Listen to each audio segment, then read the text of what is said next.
The art form of bonsai is described as the recreation of nature in miniature.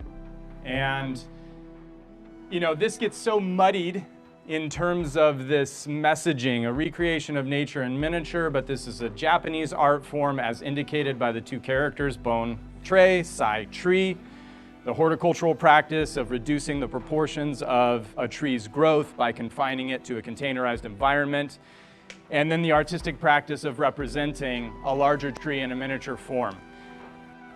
You know, and somewhere past World War II, there was like a mixing of like recreation of nature and miniature with like an expression of culture through the form defined by bonsai, which originated as penjing in China and had a very different aesthetic based on a different environment and a different culture in which it was practiced and a different ideal.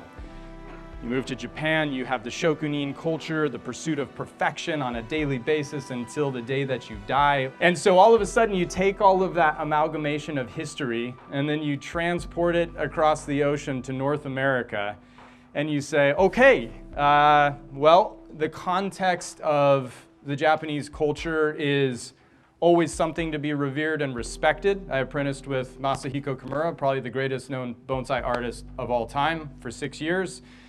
And my goal in apprenticing with Mr. Kimura was not to learn how to compartmentalize the recreation of nature in miniature as defined by his aesthetic. It was to learn the cutting edge techniques that would allow me, born in Colorado, starting off at 12 years old, collecting Yamadori from the very beginning. I don't know if everybody here is aware, but we just happen to live on the greatest continent in the world from the perspective of the native environment.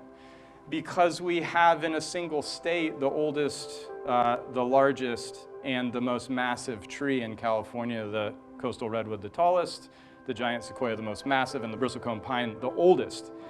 But that's not where the greatness of the North American landscape stops, because just up the street on the Olympic Peninsula, you've got 12 Grand Champion trees, the largest and oldest tree of the species that exists. And through the Western United States, you have a number of very special places that house some of the oldest trees that exist in the world. And so, having grown up with that as my backyard and my exposure to the native landscape, I always knew that there was something that was going to be different about the way that I needed to practice bonsai. If it was going to be authentic, if it was not going to be a copy, if it was not going to be a craft, if it was going to be an expression of art. This happens to be the Rocky Mountains, which ties directly to the piece of material that I'm going to be working on tonight, which is a limber pine collected by a student of Mirai named Adam Johnson from a location very, very close to these two places. Now, what you're seeing here is Windy Ridge, which is one of the 5 bristlecone pine groves that exists in the world. A very, very special place. You understand why it's called Windy Ridge when you look at these trees. There's literally a funnel. You can see the tall trees in the distance that are straight, and then you see this alleyway of trees that are literally blown down by gale force winds on a continual basis over the course of time that gives them this very, very special show of force. Now, when you enter the bonsai process, if we're actually recreating nature in miniature and you're translating or expressing this environment through the work that you're doing, you have to have a very broad perspective of what a limber pine, if you're representing a limber pine, a bristlecone pine, if you're representing a bristlecone pine, a western red cedar, if you're representing a western red cedar, a broad perspective of what that tree is at every stage of its life under all of the different elements that that tree would naturally occur in the native environment. Because that piece of material that we approach has an opportunity when we enter the design process of bonsai to reflect a certain stage of that species' existence under the elements that that material carries the mark of, okay? So as we're standing up here looking at the bristlecone grove, we're gonna move very soon to the ancient limber pine grove, which is literally, as the crow flies, 10 or 15 miles from Windy Ridge and is a completely different ecosystem. But understanding that the material expresses a moment, and when I say a moment, a period of, let's say, 300 to 400 years, in that tree's life that carries that aesthetic before the next wildfire, before the next catastrophic blizzard, before the next heat dome event or insect infestation or new pathogen that comes into the native environment and alters the shape of the forest forever. It's got 300 or 400 years where it's going to carry that aesthetic and that opportunity to show that point in that tree's life under those conditions in that location. And so you start to recognize, oh my gosh, a limber pine isn't styled like this. This limber pine with these characteristics is styled in a way that reflects that period of time for that tree under the elements that that tree came from. And now all of a sudden we start to bypass the cultural confines of a right way or a wrong way to pursue bonsai, and we move into bonsai being an expression of the native environment, recreation of nature in miniature, an expression of culture, the landmass upon which that tree grew and created and around it culture thrived, as well as an expression of time, right? And that for me has become, you know, with my institutional sort of knowledge of bonsai coming from Japan and trying to find an identity, here's the limber pine grove, that's become the mission, right? Because as we move forward, I think we're all aware the world is changing. For the most ancient trees on earth, the world is changing faster than they can adapt. Bonsai is a beautiful metaphor for the changes that we face as humanity, and through this work, it's really the objective to try and represent these landscapes as they start to disappear. Bonsai, at some point, may be the last living vestige of the ancient trees on earth. And I feel, as a bonsai professional, that it's not just about the vanity of styling the tree, it's about the tree carrying as a time capsule forward the aesthetic and the memories of these landscapes that created really who we are, okay? So when we start to look at this, I just want to draw your attention to a few things. The project Mirai in the Wild has really changed my perspective of everything about this art form.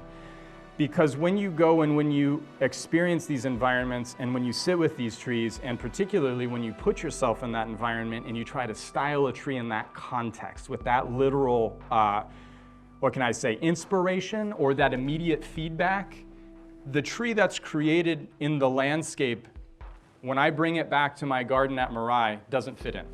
It doesn't fit in. And it doesn't fit in not in a bad way, doesn't fit in not in a good way. It just doesn't fit in.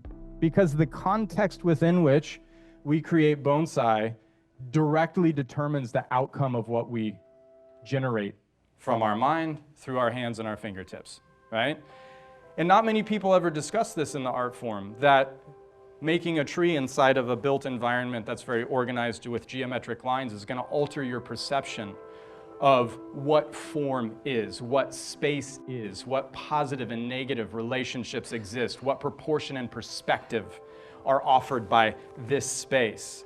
So the goal tonight, in starting out by just warming you up with this footage, is to say, how can we take this momentary piece of inspiration and apply it to this tree? Okay, this is about a 250 to maybe 300-year-old limber pine.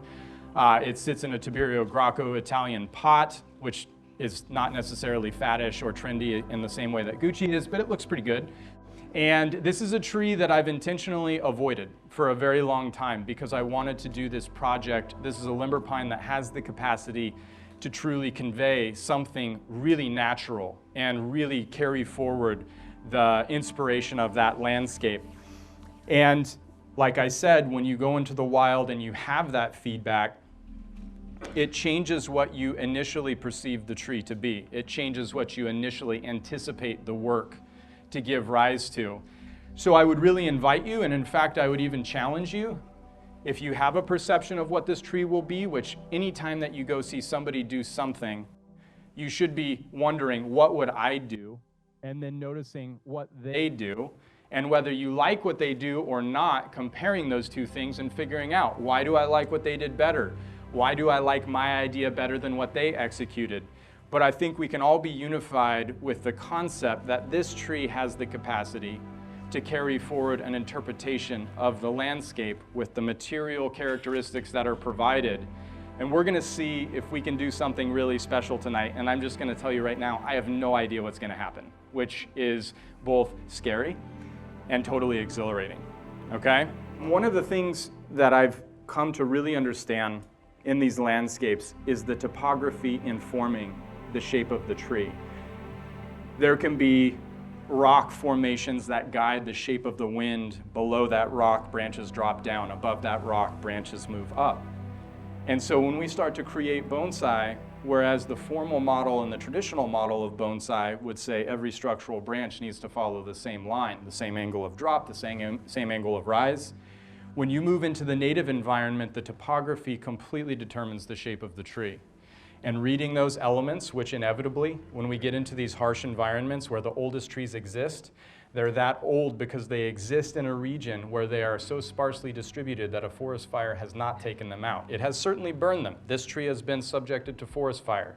But if there is not enough undergrowth because of the arid environment, if there is not enough density of plant mass to foster a mega fire that would take the trees out, then they carry the scars which we determine in bonsai to be very beautiful and a representation of age. Now, when we start to think about miniaturizing the proportions, we have to capture the essence of these landscapes. Notice the branches moving up here. Some of the branches, and you're going to see one very soon, where the branch is completely broken and dropping down. Growing in that rugged rock, you see these kinds of executions. In bonsai, to carry all of that upwards would be to make that growth very juvenile. It would be to invigorate it through hormonal content accumulation that guides the shape and growth of a tree. So we're going to play within this theme of primary branch lines, of the style and design that emulates these environments, but we're going to also have to play with this notion of the miniaturized form and the handling of all of these physiological responses to build the very best interpretation in miniature. Okay, so this is an abstraction still, but as I've been watching this, I have a completely different interpretation of this tree. Here's the branch that dropped down right here. Everything else moving up, and this branch, for whatever reason, deadwood present, deadwood snaps, branch drops down. Here we have opportunities to capture something unique. And when I look at this tree, everything horizontal, we've got to make a decision, okay? All right, let's shut the video off. Let's raise the backdrop and let's get started.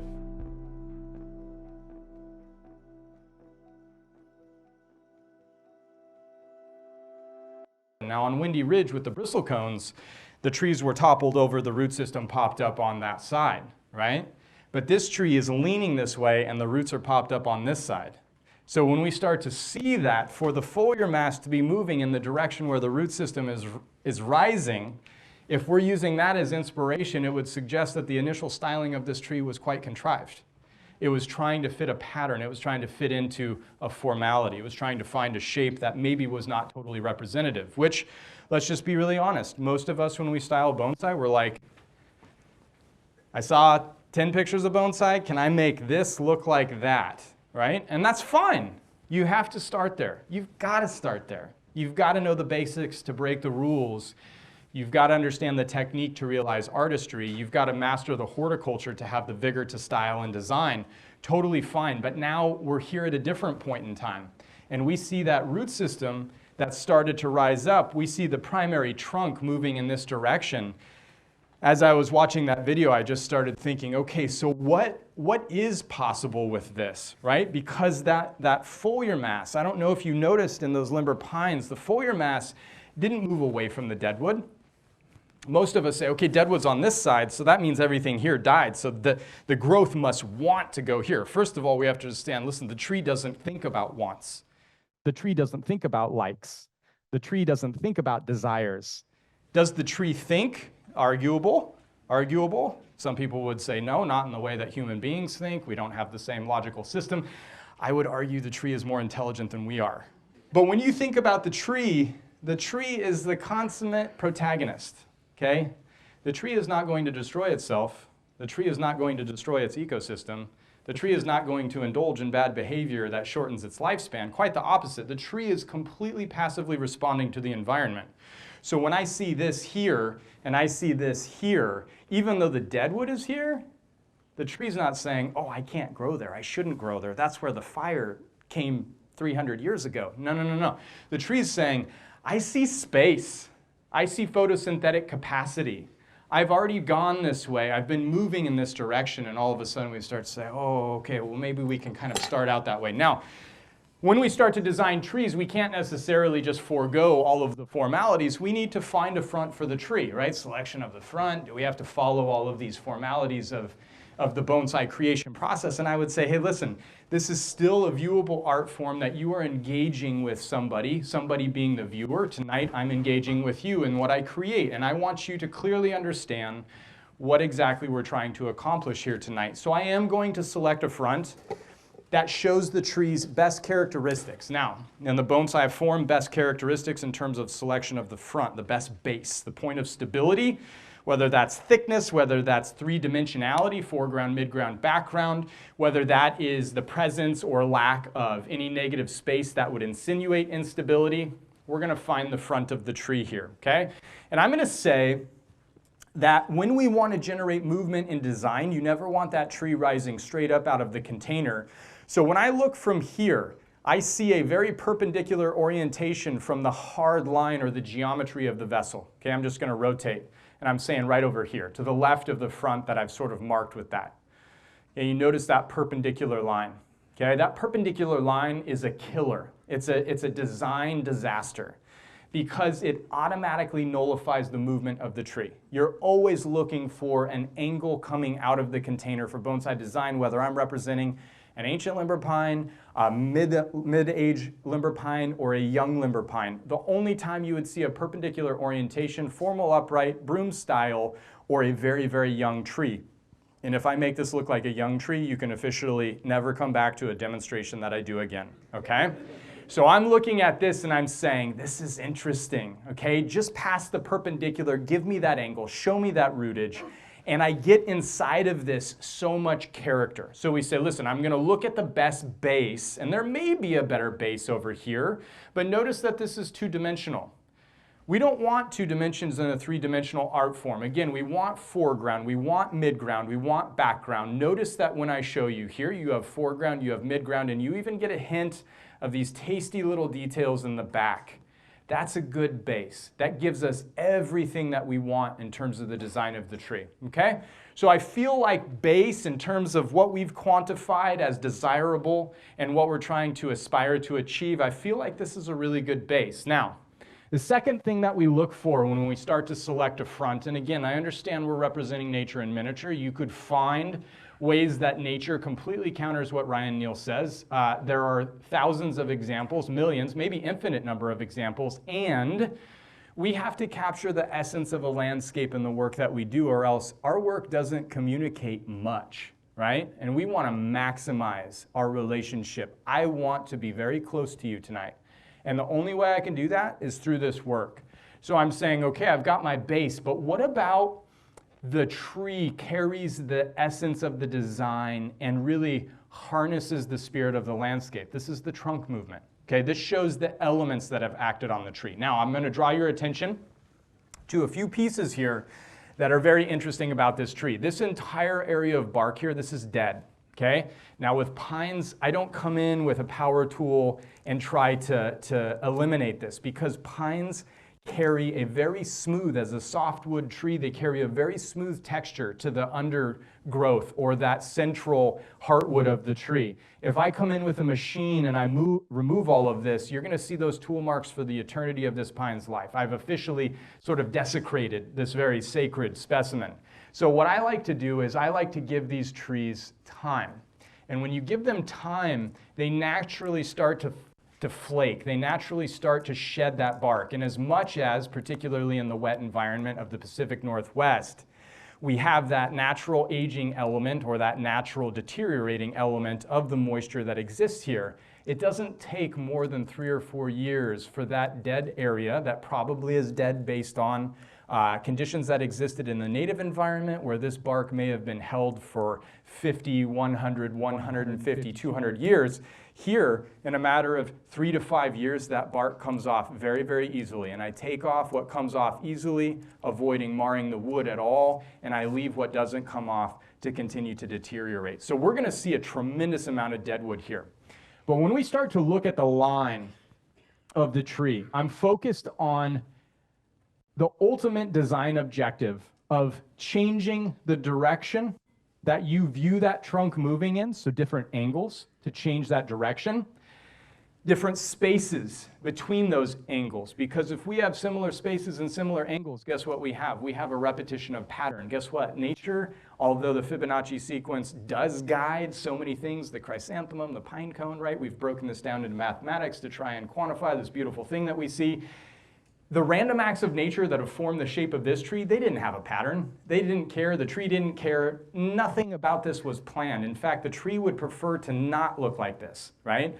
But this is what it looks like, and that's what it took to survive. And so I'm looking to try and take advantage of that randomness, that lack of pattern, that organic form and shape. And again, when I start to look at the angles, the spaces, and the planes, the 3 dimensions within that movement of the tree, I still kind of find that that best movement is right here, right where my base is.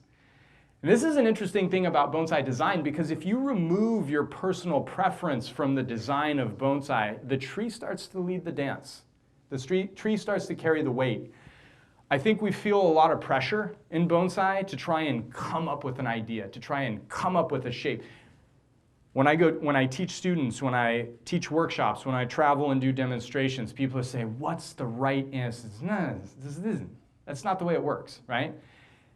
Does the tree give you the best characteristics all in one area? 9 times out of 10 it does. It's called serendipity. If you let the tree carry the weight, the tree will tell you what it wants. So it's not a mystery to me that the best base on this tree, from the way that we define the base, is also the best movement in the tree, or the best line. 9 times out of 10, that's what you're going to get, okay?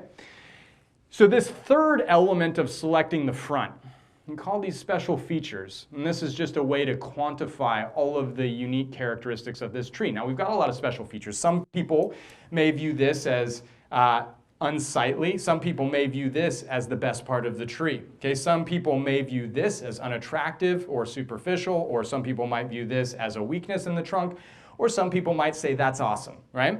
And some people might look at these gens and they might say, oh my gosh, these Western bonsai practitioners are drunk on deadwood. They should cut all of that off, and they should streamline that deadwood and minimize it and magnify the foyer mass. And some people would say, but why would I get rid of that? This has been burned. This has probably been through 3 to 5 fires. You particularly see the fire damage in this upper gen. There's no way that you can get this back. That's a 200-year-old piece of deadwood. How could you ever take that off? Can't do it. And so when we look at all of these, right, as I turn around, this does not have the same special features. It does not have the same dimensional base, and it doesn't have the same changes of angle, spaces, and planes that defines good movement. Once again, we're kind of led back to here, to that front. It just so happens to work out that way. Now, again, I'm just telling you, this is the first time I've actually sat down and looked at this tree, because when you put a tree on a turntable, it's a different mentality than when you put it on a repotting bench, and that's a different mentality than when you put it on your bench in your garden. Each of these are different states of mind that you're approaching the tree from, and right now, when it goes on the turntable, the mentality is letting the tree guide the dance and telling us where to go with it, and I feel like that's a pretty darn good front. So when we start from there and we select our front, now we start to talk about, all right, you got your front, you've got your super old tree, this is awesome. Now what? All right, now what do we do? And this is where we start out with structure. This is when we get our hands dirty, okay? I'm not going to do the deadwood work. We would do the deadwood work if the deadwood work were there to be done. We took off what easily came off, and that's all we're doing. I've got to define structure here. Okay, and what does structure mean? What is structure? Structure is the trunk as the primary line. Structure is any branch that emerges from that trunk as a primary branch, okay? And we've got 2 major elements that engage with the trunk in terms of bonsai design to convey that image that we saw on the screen. Okay, this is the defining branch, the branch that generates the longest amount of foliar mass from the trunk. Okay, this branch defines the movement of the tree, because yes, the trunk defines the movement. If the trunk starts out moving to the left, does that mean that the tree moves to the left? No, it means the trunk moves to the left. But the branches, if the trunk moves to the left, can very easily move to the right. The apex can very easily move to the right, and those 2 elements are countering that trunk movement. That creates a certain design feel. There's an aggression to that. Okay, this primary line, and now we're countering it. That's an interesting design opportunity. Okay, but we're saying, hey, listen, I've got this root mass that's informing the shape of the tree. How do I read that root mass? Well, I'm saying that root mass is suggesting either we had erosion, rockfall, or heavy wind.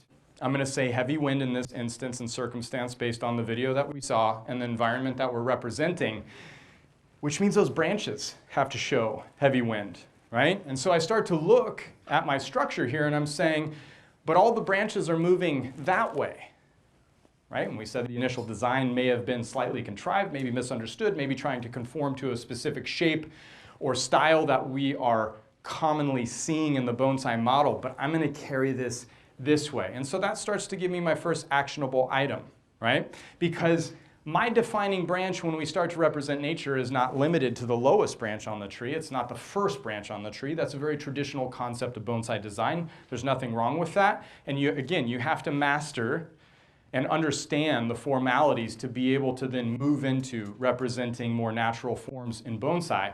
But when I start to look at this, and when we start to look at ancient trees, oftentimes the upper portion of the tree is the longest portion of the tree, and sometimes the apex is the defining branch.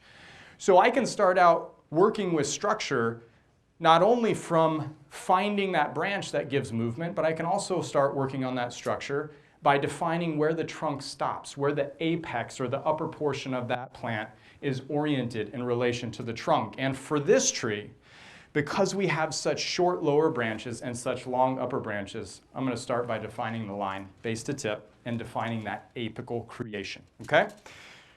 So copper wire, anybody who's experienced here knows the love-hate relationship we all have with copper wire.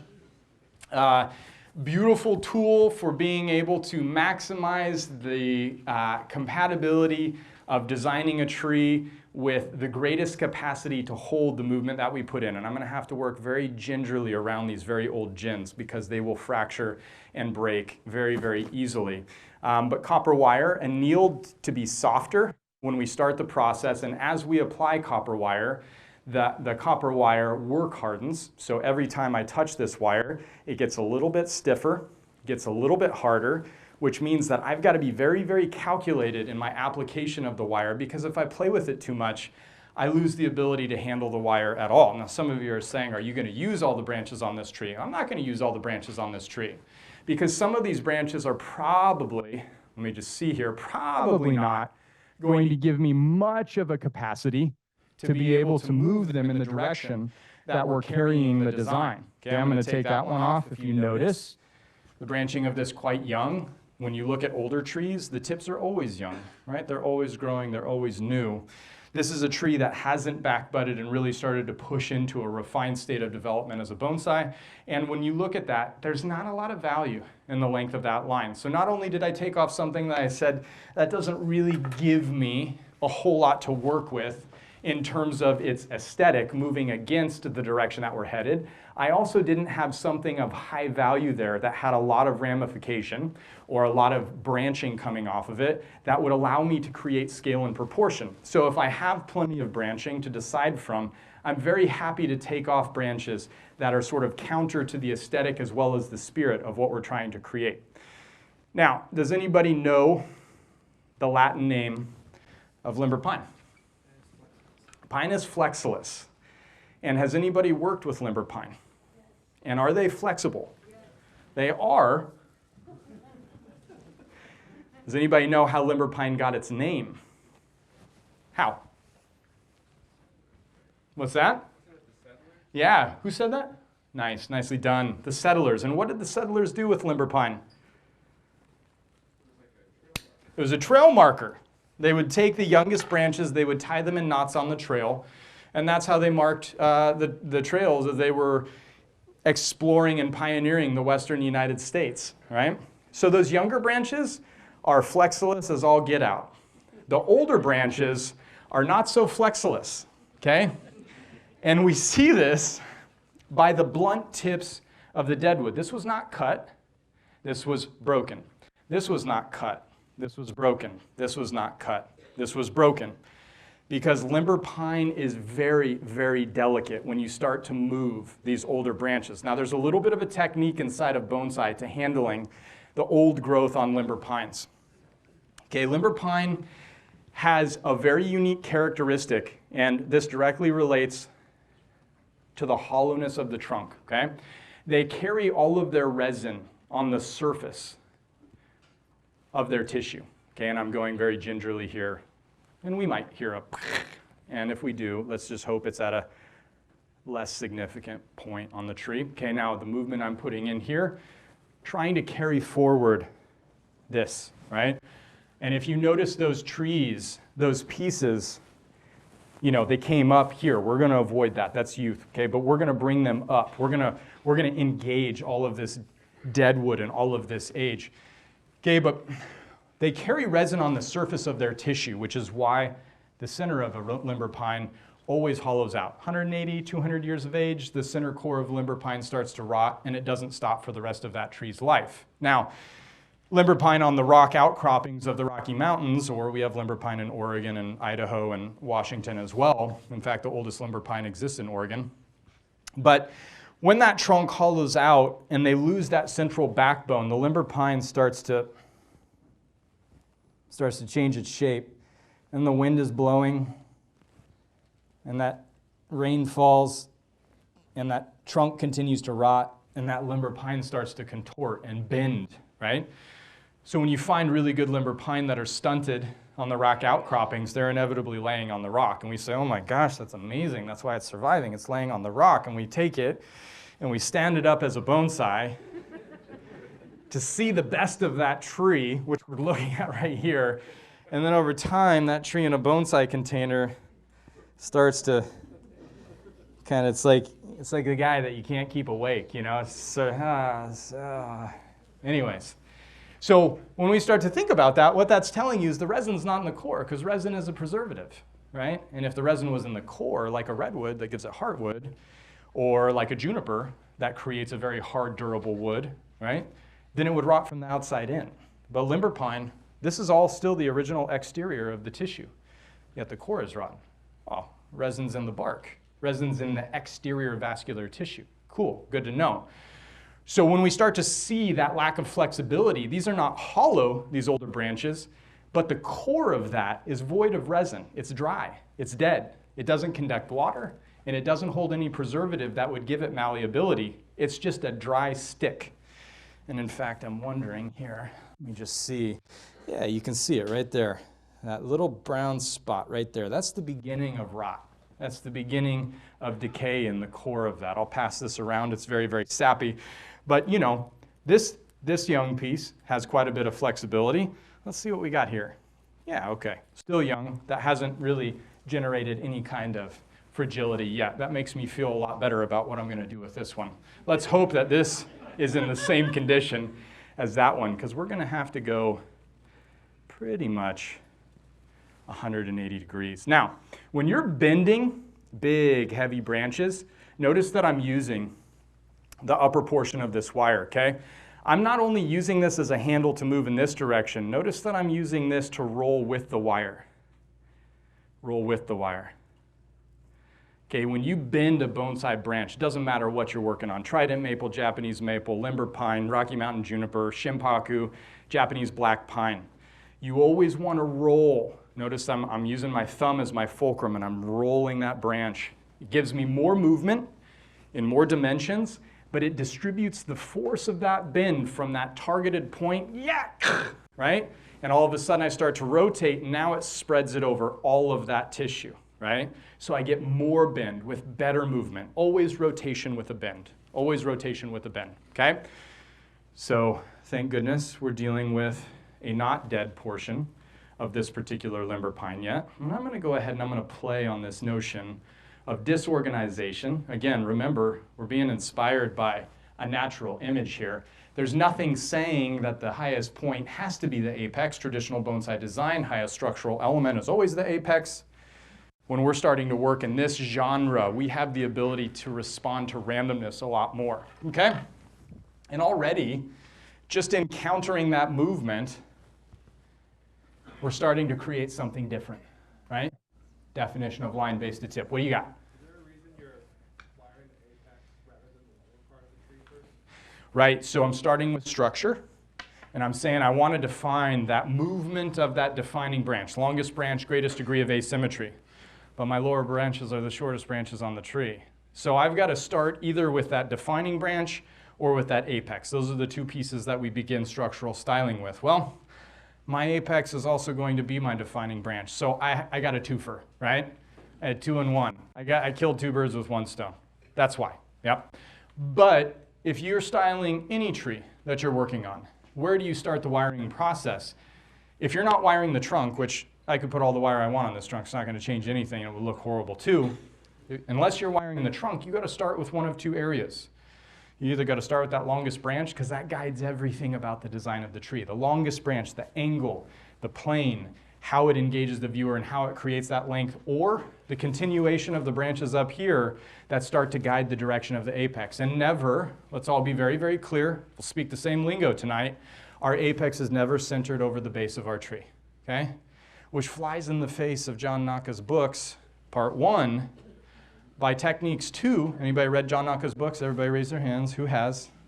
Cover to cover, multiple times. You know it well? Yeah? Good. Then you know that in part 1, all of his trees came back to the apex over center. In fact, a lot of his cascading branches came back to the center, right? And then you know in part 2 that he was taking pictures of bristlecone pines and he was superimposing them into bonsai containers. John Naka was making the same progression of the bonsai process as I was making over the past 10 years, right? But he had to tackle all those formalities to teach those basics before he got to that point. So thank goodness we get to stand on the shoulders of giants every generation that moves forward in the bonsai process, okay? So now we have this apex moving in this direction. I've got a few areas here where we have some structural flaws forming. Now this is where we get back to saying, okay, I want to represent nature in miniature, but in nature, allowing inverse taper to occur, inverse taper being an abnormal swelling, right? Allowing inverse taper to occur creates a structural flaw. Now, if we know how a pine grows, central shoot grows up. In the second year, that central shoot gets loaded up with buds around that central shoot. Central shoot continues to elongate farther. The central shoot elongates. Now these start to sprout, okay? And there's a wheel spoke of those at every node of a pine. 5, 6 branches that sprout. Now, over the course of time, that tree is going to lose 4 to 5 of those branches. And it's going to lose 4 to 5 of those branches as it starts to establish dominance and weigh out the value of its vascular system and what that foliar mass is paying back to the energy bank of the tree. Again, trees don't kill themselves, right? And they're not selective about what they like and how they want to look. They are only using the inputs that provide more energy than they consume. But in the bonsai form, where we're giving this plenty of fertilizer and plenty of water, and we're caressing this in our garden and loving it and looking at it and doing everything that's possible, we want to keep all those branches, right? But I've got these areas where I have multiple branches occurring from the same node. And if I leave those, that node gets bigger than the branch that feeds it below and is bigger than the branches above it, and that becomes a very weak structural area of the tree. So at any of these junctions, I'm going to come back in here and I'm just going to take off those pieces that are causing structural flaws. Now, this is really the first kind of crux of this design right here. Because I do have the opportunity, remember that broken branch that I kind of highlighted? Like you're going to see all of these branches growing up and then that right there. Okay, this has that opportunity. Notice that I already have a very sharp angle here. You can see a guy wire on this where this was originally styled. Okay, and I've got to decide, is it time to pull on that opportunity to represent that moment of randomness in an otherwise up and out style of a tree? What do you think? Sure. Is it time? Maybe. Brian says yes.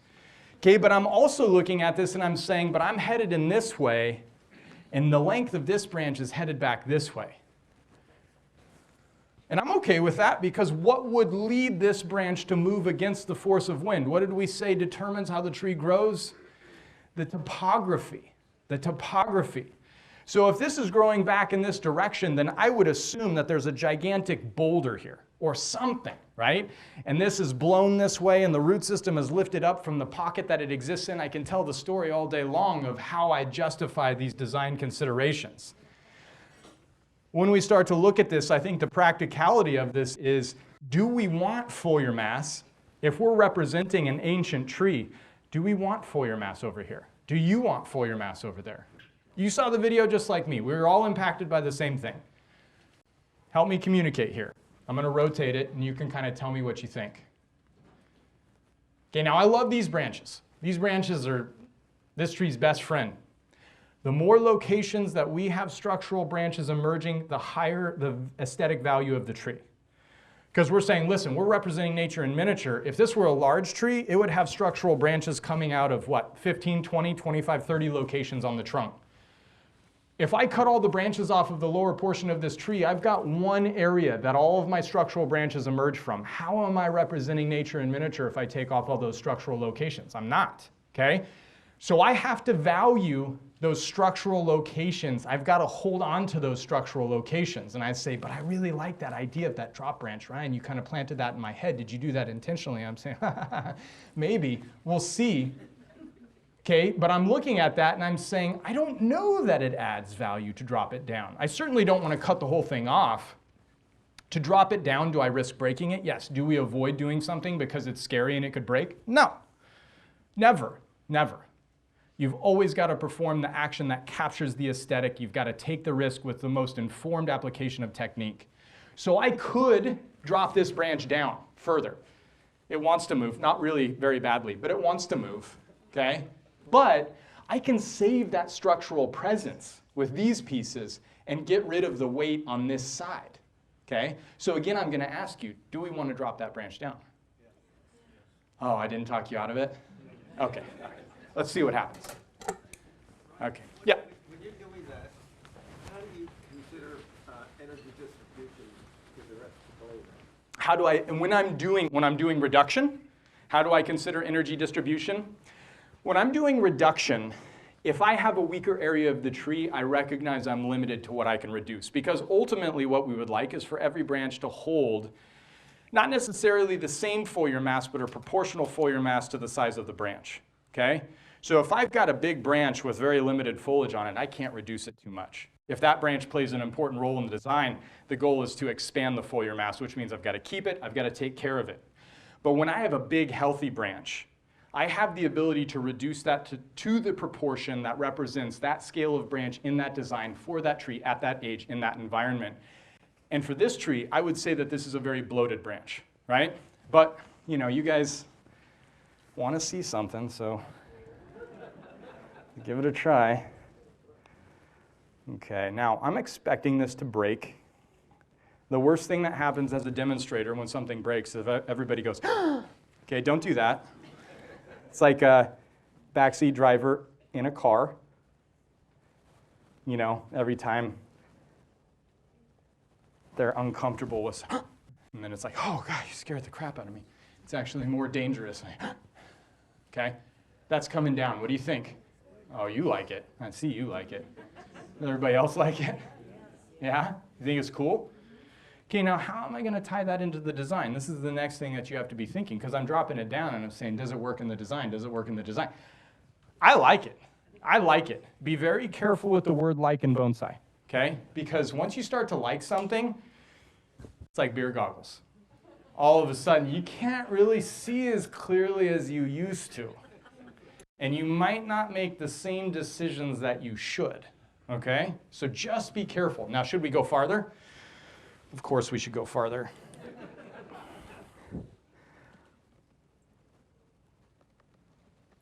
Okay, now if I get this to break, it would actually be a little more favorable as long as it doesn't break too much. And I've always got to, when I'm applying the leverage to this far out, I've got to respect the mobility here. Okay, if a tree's moving in its pot, it's dying, right? Roots, and people say, oh, you're breaking the roots. No, you don't break the roots. Come on. That's not what happens. But roots don't grow in mobile soil.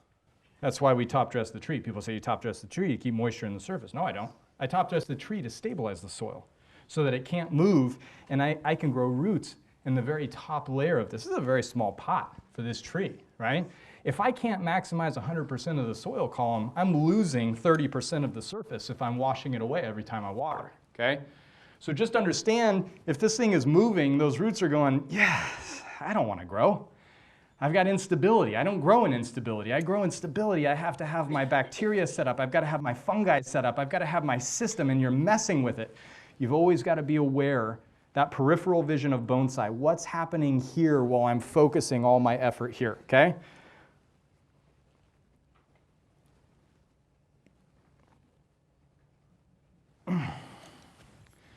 All right, flexible limber pine tonight. Okay, yeah? Yeah, I like it too. I like it too, and actually this is starting to give us some really significant opportunity for scale. So I'm glad that you made that decision. I actually would have cut this off if you guys weren't here. But, seeing that we're in this together, I guess I'll go ahead and do what you say.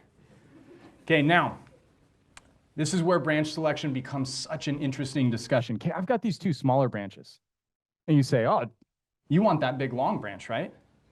Do I want the big long branch? If I don't want the big long branch, why do I not want the big long branch? It's getting okay, shaded out. Well, you told me to drop it down. If I rose it up, we would have no shading issues whatsoever. Okay, when I start to look at this and we talk about the length of this branch, and this is counter to the wind, that means these are going to be short, compact branches. And when I look at the interior of this, I'm saying, God, it's pretty long. Like, by the time I get here, I've already got 5 branchlets on this one. And I've got a group of 3 right here that's going to cause a structural flaw. So I have to pick 2 of those 3 to keep. I'm going to go ahead and I'm going to take the longest one off. Okay, and automatically in the back of the tree, now I'm going to shift from natural aesthetic back to bonsai aesthetic. I never want the back of my tree to have the longest branches, right? I'm engaging you. Remember, we're going to get tight tonight. I'm engaging you. That means that my longer branches come forward. And my longest branch needs to go to the side. Remember, that's our defining branch that dictates the movement of the tree. So if I've got these big long branches in the back, now all of a sudden it's like, it's kind of spoiling the flow of things here, right? It's like taking me through the back of the tree. It's like transporting me past the foreground, midground, into the background, and we've lost all of the value of this, okay? So I want to push that back. That goes into the discussion as far as bonsai. The compact branches on the side that the wind is contacting goes into the compact discussion. This is the unification of natural and bonsai aesthetics, okay? Oh, that feels good. I feel better about that. Okay, and this feels like this still is exposed to wind, wouldn't you say? But these feel like they maybe need a little bit of a different action. So let's go ahead and let's set structure on these. You have to work through the process. And you've got to have process in bonsai. You can't just be up here kind of like, oh, I don't really know. Ryan says I got to like set structure first, but I'm going to go back to what feels good, which means I'm going to wire all these little branches while I sit here and try and decide what's happening, which all of us should be honest with ourselves. We know that's what we do, right?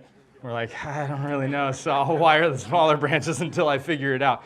And we're all waiting for that moment of immaculate conception where we suddenly understand bonsai on a deeper level. Stay the course. Bonsai is a practice.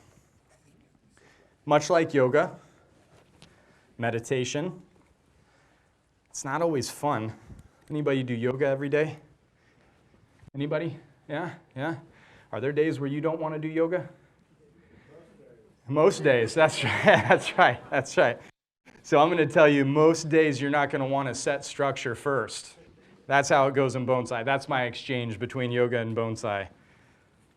I had a really, really good student who was a yoga instructor, and she said, I just can't figure it out. Like, I teach yoga, I do yoga all the time, but it is so hard for me to get up and do yoga every day, and yet it's such a valuable component of my life. And I say, that's so funny because I dedicated my life to bonsai. I love bonsai. I want to do bonsai, but getting up every day and stepping foot into the workshop to wire a tree is the hardest thing that I have to do. It's like a weird psychology, It's like, this is the thing that I sacrificed kind of everything for. I sold everything. I moved to Japan. I dedicated myself to, what could otherwise be considered a very, very crazy individual and the extreme master that I studied with.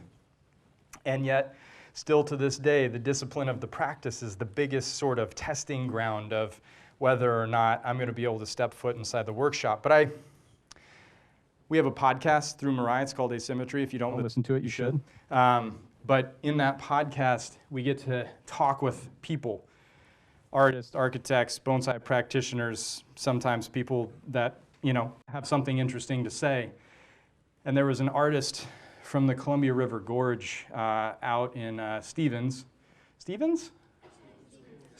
Yeah. Right where you turn off to go to the Mount Adams lava flows. Anyways, yeah, right? Oh, you know about that? Okay. Shh. She was podcasting, and she's an incredible artist. She works with wood. She sculpts wood into just really, really intricate and fantastical shapes. And I said, hey, what's the biggest challenge of being an artist? And she said, showing up every day. And I said, do tell, explain.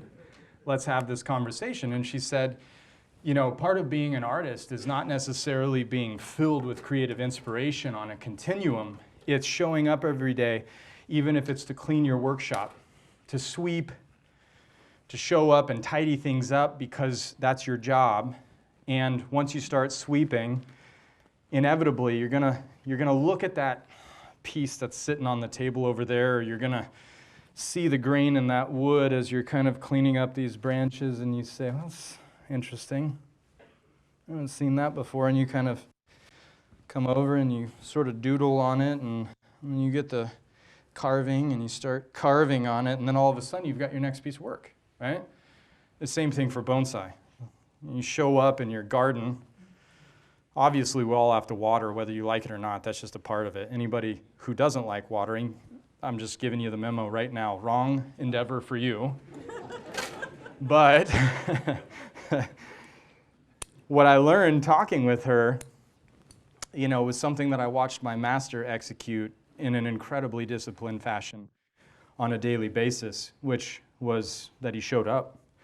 And some days Mr. Kimura showed up and he was ready to go, and someday Mr. Kimura showed up and he obviously wasn't ready to go, but he sat down nonetheless, and he had us bring in a tree nonetheless, and pretty soon that tree was being cleaned, and maybe, you know, have a cigarette and think about its shape, and then he touches the branches and he kind of moves them, and he sees the trunk and he takes a few needles off, and then picks up his scissors, and then maybe another cigarette, and then he maybe picks up a piece of wire, and all of a sudden he's in the portal of bonsai creation. And it was like, whoa, you know. And as his apprentice, the moment that he said rokuban, which means 6-gauge wire, which in Japan is equivalent to our 4-gauge wire, that means he's going to do some heavy shit, right? As an apprentice, boom, you're up. You're there. You want to be in the depths of that work, and he's going to yell at you, and it's going to suck, but that's when you're going to take that energy and you're going to learn. It was awesome. And also petrifying, because you never knew what was going to happen when you stepped up to the plate with your pliers as a timid apprentice going, I'm here to help. And he's like, well, you already screwed up because you should have known what was coming down the pipe next. You know, and that was this whole like tie-in to the bonsai process. It was just, you got to show up, right? You got to show up. Okay, so I'm going to give this piece here, I'm going to give this piece a little bit of the mojo with the wind, okay? That's the high piece here. But I see this piece right here having the capacity to further drop. Let's see what we think about this. Okay, now pines are very, very, very, very susceptible at the shoulders, right? Any of these crotches right here, the more acute the crotch, the more delicate the branch, right? That split right there, that's the difference between life and death. Now, they can take a split if you patch it, but we just have to understand that those acute crotches are the ones that tear. These obtuse crotches, look at that. Same exact force. There's no tearing there, right? Isn't that interesting? So when you see street trees driving down any of the urban environments that you live in, the ones that have the most acute crotches are the ones that you got to worry about when it snows. The ones with the obtuse crotches, no problem, right? Coast live oak being the most grand representation of that because their branches stick straight out and those branches never break, right?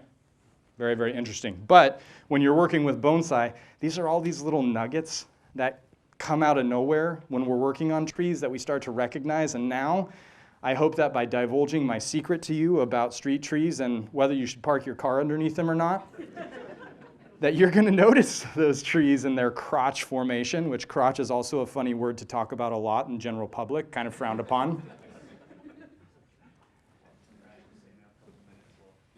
Okay, cool. I got a couple minutes, so now I have to stop talking as much and work through the structure. My goal was to get through the structure before we stopped for the auction. Where's my man? We're not ready yet though, right? Okay, cool. All right, so let's see how that looks. Okay, now, contrary to popular belief, yeah, I'm really liking this now. I think you guys made a very good decision. What do you think about that?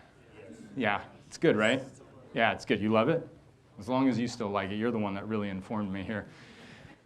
Okay, now contrary to popular belief, the setting of the structure, which is the least amount of wire, but it's the heaviest gauge wire, and it defines all of my primary lines coming off of the trunk, this is like 90% of the work.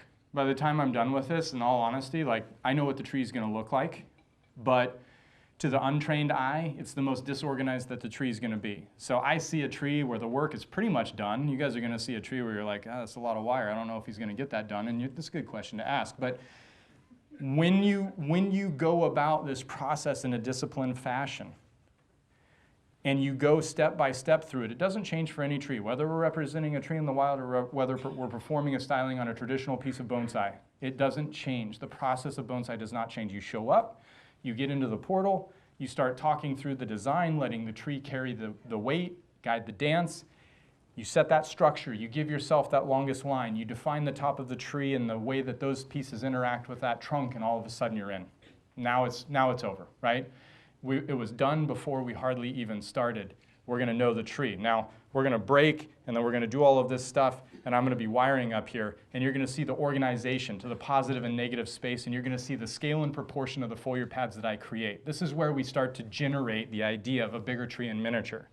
But for me, by the time we're done, I already know what this tree is. Okay? Let me go ahead and get rid of some of these structural flaws. Okay? Structural flaws, I got 2 branches coming off here. Now my front is right here. This branch comes over in this area. It's going to make this unsustainable. So even if I'm representing a natural tree, it's unsustainable. I'm representing a traditional form, it's unsustainable.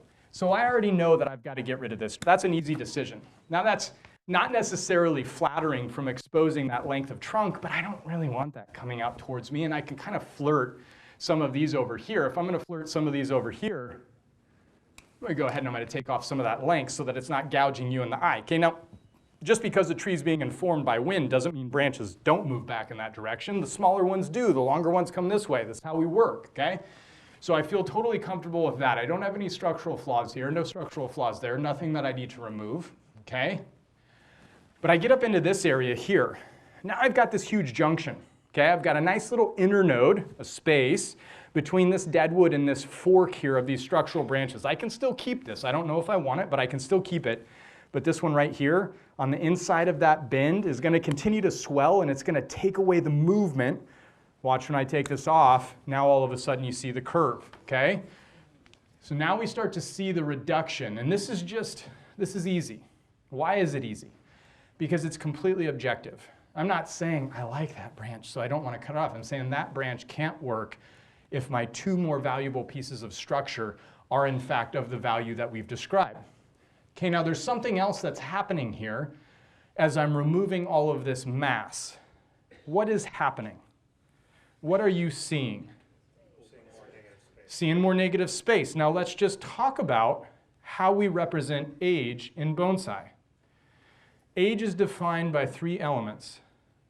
A greater degree of asymmetry, right? Rockfall, fire, insect, disease, blizzard, drought, right? Is going to eradicate portions of the tree. And when it eradicates the portions of the tree, it's going to eradicate the farthest portions of the tree, right? The fire is going to burn the water conductive capacity to hydrate those tips.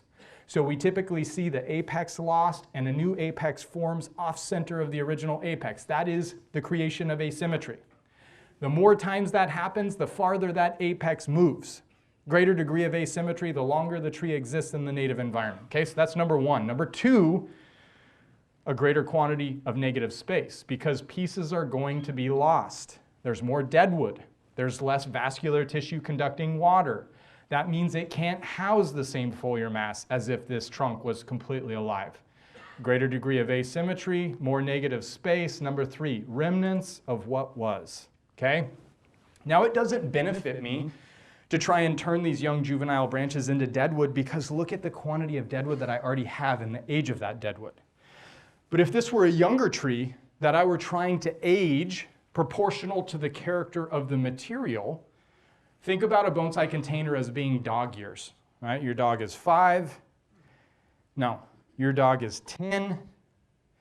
10 years equals how many years in human? Like 50? 70. 10 years is 70? 7 times. Okay, so let's just say that the bonsai container is 20 times, right? 1 year in a bonsai container is worth 20 years in the natural environment. How about that? That feels good. I came up with it, sort of pulled that out of nowhere, but. Okay, so when we start to think about that, and you're saying, I've got this young little nursery stock juniper, and you gin the top of that tree. Well, you've just aged that tree 20 years. Maybe you've aged that tree 50 years. And maybe another branch gets turned into a gin, and now that's aged 100 years. And maybe half the trunk gets turned into deadwood. Now you've aged that tree 200 years, right? And so you're starting to build. Well, this tree already has all that. So I don't need to add those little tiny tidbits. I've already got the age. I don't want any more. And those are structural flaws, and so they're out. And all of a sudden, and don't just think that I'm cutting things off to make my work more easy, because remember what we said, the more structural pieces that we have, the higher the value of the tree. So I'm sitting here looking at this and I'm saying, I'm eliminating things that are occurring in bundles that are going to swell unnaturally and create a structural weakness, but I'm keeping every structural location that I don't have to get rid of, right? Think about that as you're styling bonsai and you'll create better trees. Okay, let me knock out these last 2 pieces. We'll have the structure set, and then we can go ahead and break, okay? I like to use the preformed hook. Form the hook first. Most people kind of hook it around the gin and kind of wire up the gin, and then you just have this wire that's sort of existing on this dead piece that's supposed to be a feature. It's not the way to go. The preformed hook gives you a much better anchor, which makes sure that you don't scuff the bark. Okay, and I hope everybody's going, that's how you avoid scuffing the bark. Okay. You guys have any questions? Yeah, Ryan, how do you decide when you're approaching critical mass on the amount of foliage you're cutting? Okay. Well, that's a really great question, Scott. The question, if anybody couldn't hear, how do I know when I'm approaching critical mass of the foliar quantity that I'm cutting off, okay? When we start to talk about the actions that we take in the bonsai form, okay, we've got to understand that there's a timing to actions that's appropriate for the tree.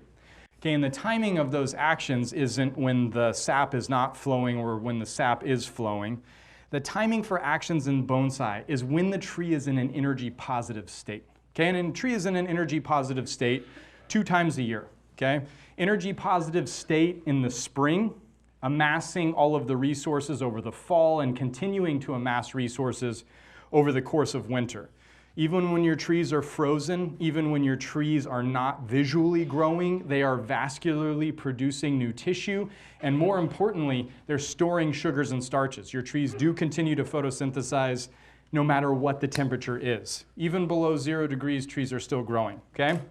And that's not just confined to coniferous material, because when you start to talk about deciduous trees, once deciduous trees shed their leaves, they continue to photosynthesize through the bark. And we know this because trees hit their peak winter hardiness right around the first week of January in the northern hemisphere, which says that deciduous trees have been void of foliar mass since the end of October, early November, depending on what the year is like, sometimes mid-November, sometimes early December. But nevertheless, that technically, if leaves were necessary to accumulate sugars and starches, we would not see a continued increase of cold hardiness, which is equivalent to sugar starch productivity. Yet we do. We see peak winter hardiness in the early portion of January because the tree continues to photosynthesize through the bark. Now, there's so much that we do not know about plants. I studied horticulture in college. I have a bachelor's in environmental horticultural science. Most powerful class I took was with a very young professor, his first class out of a PhD. And he said there's 24,000 known plant responses that are driven by hormones, and we've tracked 1,200 of them. Now, that was in the early 2000s. I'm assuming we've tracked quite a few more by now. But if you think that 1,200 explains 24,000, then we recognize we really don't know a whole lot. There's cutting-edge science. Anybody who follows Mirai understands the apical nutritional protocol that we've been working with. I do think this protocol is the key to saving ancient trees under peril in a multitude of environments around the world. And when we start to talk about that, David Naus, the proprietor of Apical Solutions, is working on science that nobody has ever even conceptualized as possible, right? And so we're recognizing that our ability to understand plants is only getting better right at a time where they're declining at the most rapid pace that humanity has seen. This is interesting, right? This is interesting stuff. But to understand, for bonsai purposes, the fact that your trees continue to amass energy, I'm going to go back to Scott's question of how do I know when I'm reaching a critical mass of foliar reduction? As long as I'm in an energy positive state, and as long as I've stocked the tree with resources, which only comes from expanding and amassing a tremendous amount of foliage, then I don't have to necessarily worry about how much foliage I remove so much as I have to worry about the foliar quantity to the root quantity. And it's not because if I cut off too much foliage, the roots die. Quite the opposite. The roots are stored with energy. They should regenerate the foliar mass. It's because in the containerized environment, if I can't move enough water through transpiration here, the roots suffocate because too much water stays there.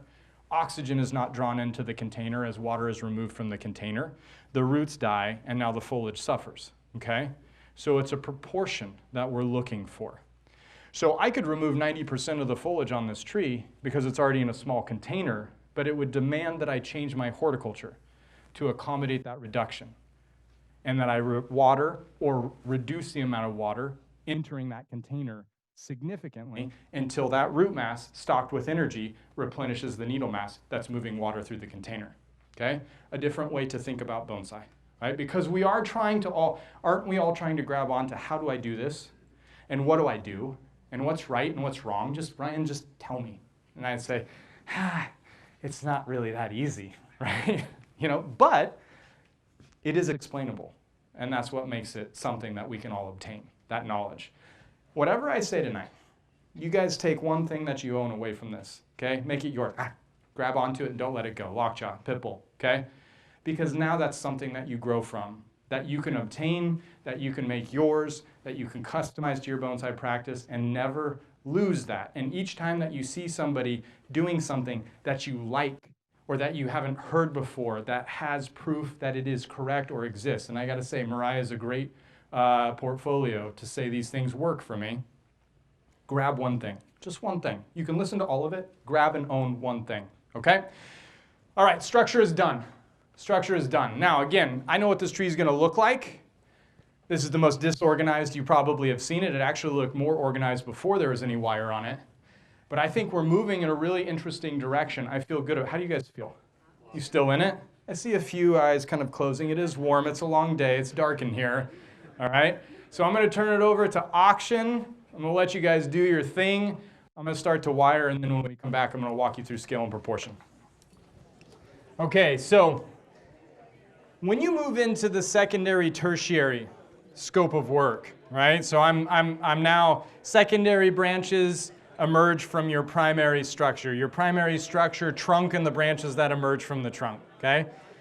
When you move into your secondary branching, this changes your entire perspective of the tree, because now it's not so much about the lines that you're going to see, it's the organization of needle mass or positive space to either decrease the visibility of lines or increase and frame the visibility of lines, okay? So you can't do structure and have a finished tree. You see a lot of people that say, okay, I'm just going to wire the structure and then I'm going to let it grow for a year. Worst thing that you can do for bonsai creation. Now, there's a caveat to this, and that is to say, worst thing that you can do, assuming that your wiring skills are capable of handling the finer branches without doing damage to the tree, right? Because if we're learning bonsai, maybe for the courtesy and the health of the tree, we do need to stage our work, right? We do need to sort of, the structural wiring was a little bit rougher than I wanted.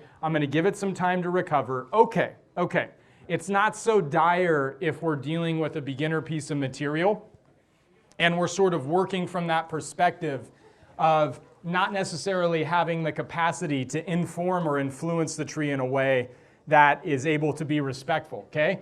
But if you do have the skills, then It's a matter of putting the pedal to the metal, and this is again a part of the discipline, right? You've got to show up, you've got to be ready to do the work, and you've got to see the work through to the end. Doesn't have to happen in one session, doesn't have to happen in one day, but I would say that once we start to change the hormonal content through structural wiring, and I'm not sure that we quite understand this, so I'm going to break this down for you guys.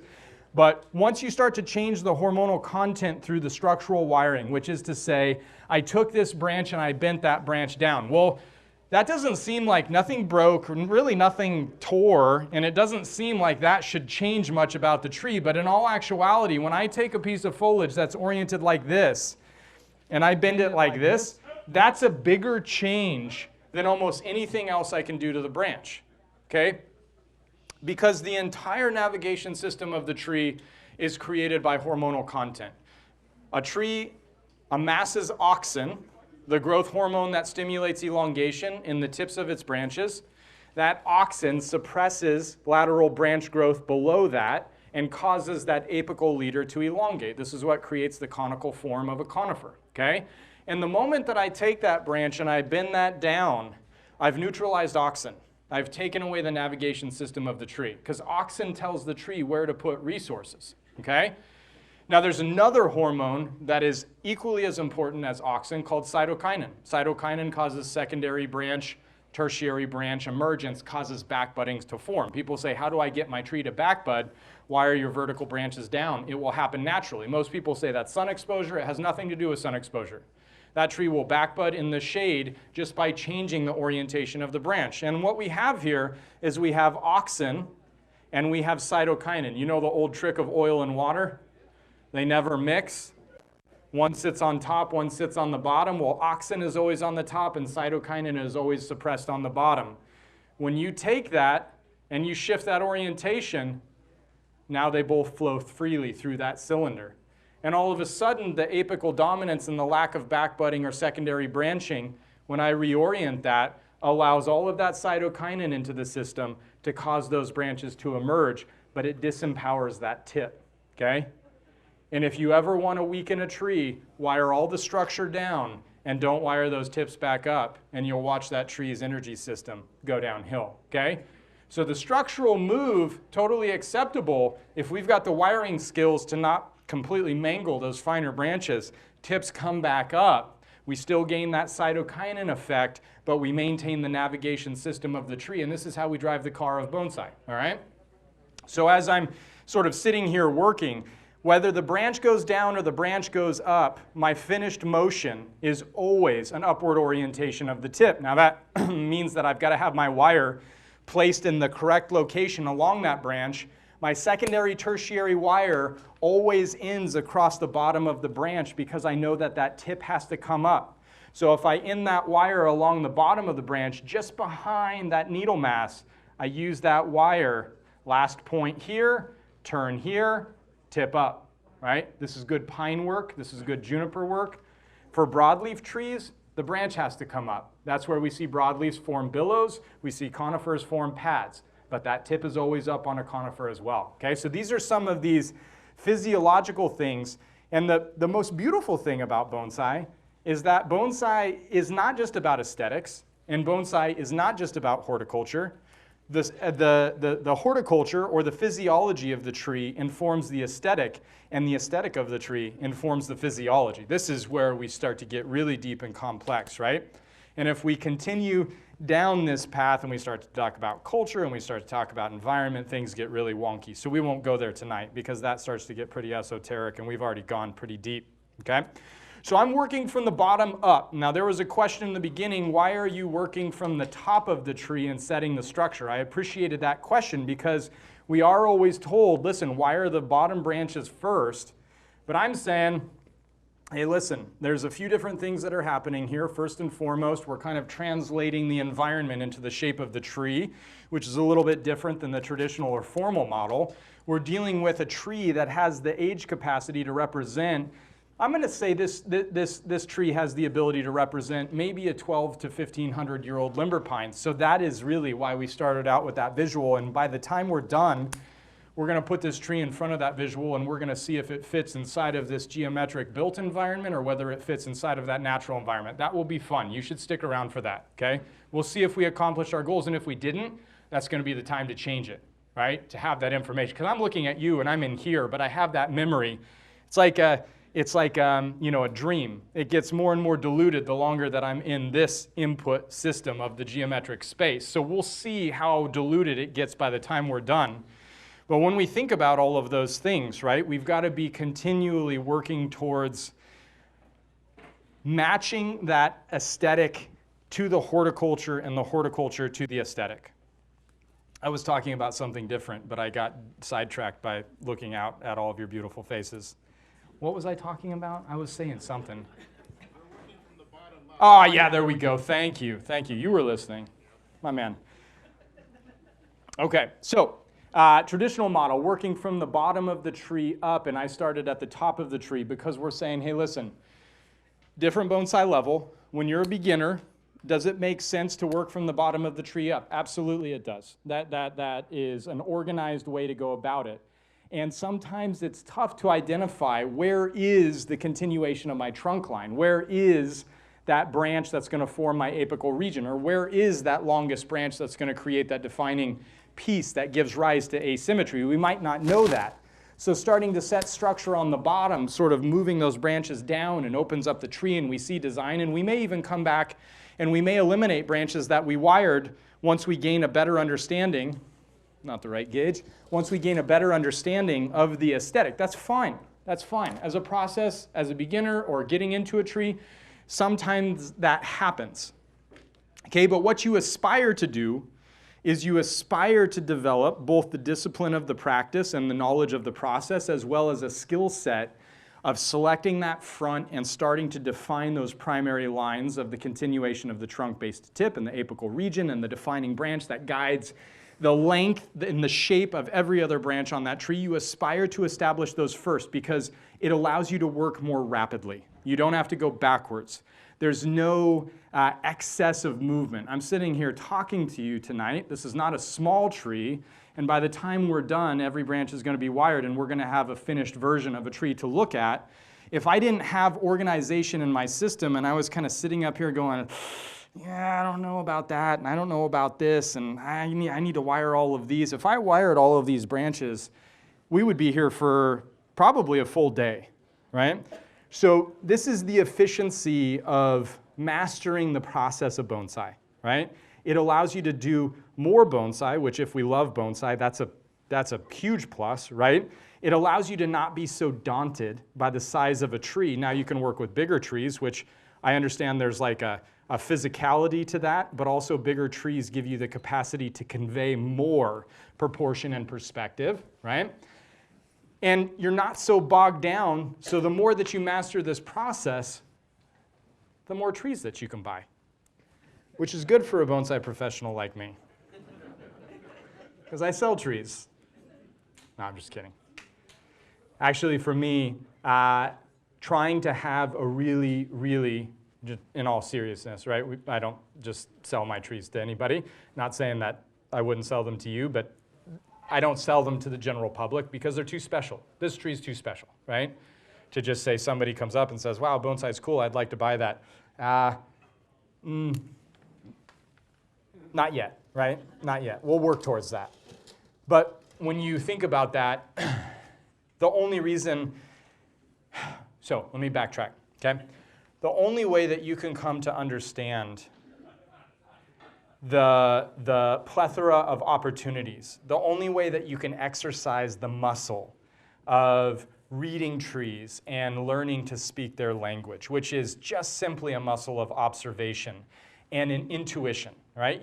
I can teach it. I can tell you about the balance of water and oxygen, the vascular system, and cytokinin, and the hormonal navigational component of tree growth and why that is echoed through the aesthetics and how we boost that tree's tip to be able to maintain health and distribution of energy and all of that stuff. I can tell you that, and you guys can all grasp that. The only way that you actually know that, the only way that you actually own that is to do that. It's to do that thing and to see it work. Now it's yours, right? And the more trees that you do that to, and the more trees that you see that work, or let's just say the opposite end of the spectrum, you see it fail. You see that system fail. Now, I'm not saying my system fails or what I'm teaching you tonight will fail. I feel quite confident that you can put a lot of faith that it's going to work, okay? But the only way, if nobody's teaching you that information, that you start to derive that capacity is by doing it a lot and doing it to a lot of trees. And you say, okay, doing it a lot, got that, I'll get some more trees. Yes, the only way that you have more trees and you give them the kind of attention that they deserve to be able to derive that information is by mastering the process, okay? Because this is what allows you to work through a tree like this at a pace. I'm not rushing. I feel pretty comfortable, right? But I still have a job to do. I want to get this done. I don't got to get it done. I could say, okay, that's as far as we go tonight and pass off something like that's what's best for the tree and healthy. And then I go home and I say, gosh, I didn't really do a good job at the BSOP demo tonight. But this is how you have the capacity to work on a prolific body of work. Now, we talked a little bit, okay, and this has a point. We talked a little bit about, maybe it was while everybody was kind of meandering about. We talked a little bit about this notion of like craft and art, okay? And this is a delicate subject matter, but when you talk about this model of recreating nature in miniature, okay, recreating nature in miniature comes down to reading the tree, understanding each unique piece of material, letting the tree guide the dance. When you talk about craft, you talk about the technique to be able to achieve those things. Now, you cannot be an artist without a mastery of craft. It just isn't going to happen, because what separates craft from art, again, I'm going to quantify this in three things, okay?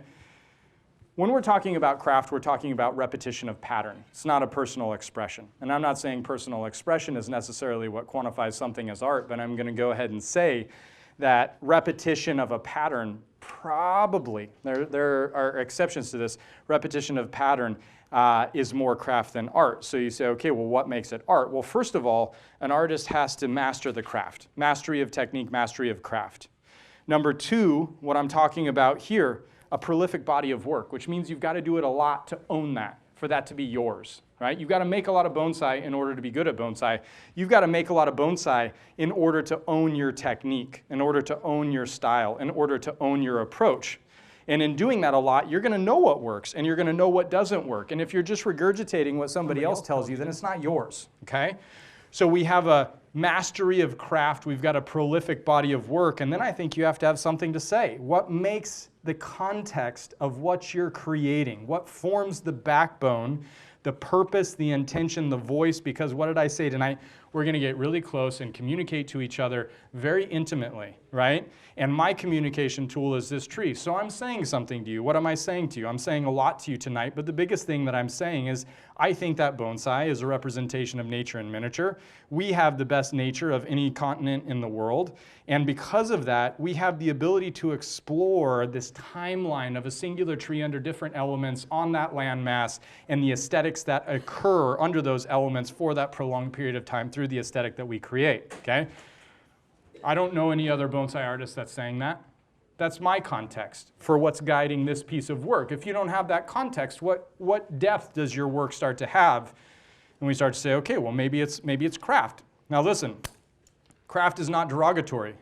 Mastery of craft is one of the three things that creates art, okay? Mastery of craft and design and horticulture, these are things that give rise to the capacity for bonsai to be a vehicle to discuss much larger concepts, much more significant concepts, much more powerful messaging that gives purpose to the practice of bonsai, right?